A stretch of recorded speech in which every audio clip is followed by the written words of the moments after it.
Pendant longtemps, Andorre évoquait surtout les achats détaxés, les cigarettes moins chères et les week-ends shopping dans les Pyrénées. Mais aujourd'hui, ce micro-État de seulement 468 km² attire une toute autre population, les champions du sport mondial. Pilotes MotoGP, cyclistes professionnels, champions de motocross ou stars du VTT. De plus en plus d'athlètes choisissent de s'installer en Andorre. Pourquoi ce petit pays est-il devenu le nouveau refuge des sportifs millionnaires? Le phénomène n'a plus rien d'anecdotique. Des sportifs célèbres comme Fabio Quartararo, Julian Alaphilippe, Cyril Despres ou encore Loris Vergier ont tous choisi de vivre en Andorre.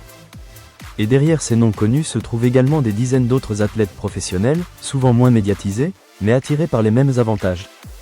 Ce mouvement est devenu une véritable tendance dans le sport de haut niveau. La raison principale tient en un chiffre, 10 PER 100. En Andorre, le taux maximal de l'impôt sur le revenu est plafonné à seulement 10 PER 100.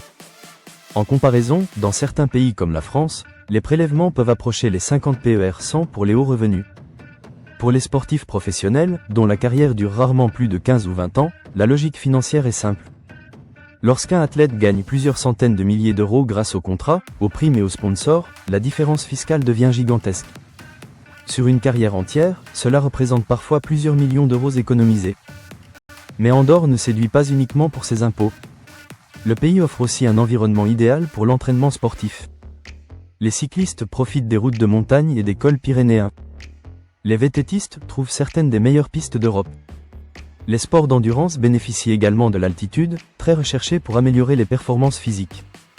Avec le temps, tout un écosystème s'est développé autour des athlètes, préparateurs physiques, kinésithérapeutes, nutritionnistes et centres de récupération spécialisés. Un autre avantage revient souvent dans les témoignages des sportifs, la tranquillité. Avec une population d'environ 77 000 habitants, Andorre offre un niveau de discrétion difficile à trouver ailleurs. Les champions peuvent vivre plus sereinement, loin de la pression médiatique constante des grandes villes européennes. Cette qualité de vie joue aujourd'hui un rôle majeur dans leur décision de résidence. Mais cette situation soulève aussi des critiques. Certains estiment que ces sportifs, formés grâce aux infrastructures et aux fédérations de leur pays d'origine, devraient continuer à y payer leurs impôts. Le débat sur l'optimisation fiscale des athlètes professionnels revient régulièrement en France et en Espagne. Pour l'instant, Andorre continue pourtant d'attirer de nouveaux résidents fortunés chaque année.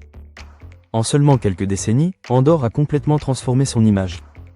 D'ancien paradis du shopping détaxé, la principauté est devenue un véritable sanctuaire pour l'élite sportive internationale. Fiscalité avantageuse, environnement exceptionnel, sécurité et discrétion. La recette semble fonctionner parfaitement. Et si cette vidéo vous a plu, pensez à laisser un like, à vous abonner à la chaîne, et à activer la cloche pour ne manquer aucune prochaine vidéo.